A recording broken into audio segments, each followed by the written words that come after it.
Assalamualaikum warahmatullahi wabarakatuh. Teman-teman semuanya, apapun yang kita kerjakan, apapun yang kita lakukan di dalam aktivitas sehari-hari, baik itu ibadah ritual, ibadah-ibadah muamalah, dan segala apapun yang kita kerjakan, ketika kita mengerjakan tanpa keikhlasan, maka dijamin bahwa apapun yang kita kerjakan itu menjadi sia-sia.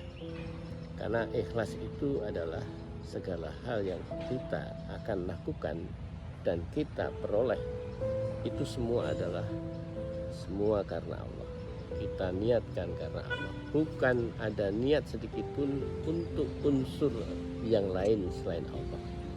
Hidup kita akan menjadi nyaman, hidup kita menjadi berkah, hidup kita menjadi banyak keberuntungan yang tidak disangka-sangka.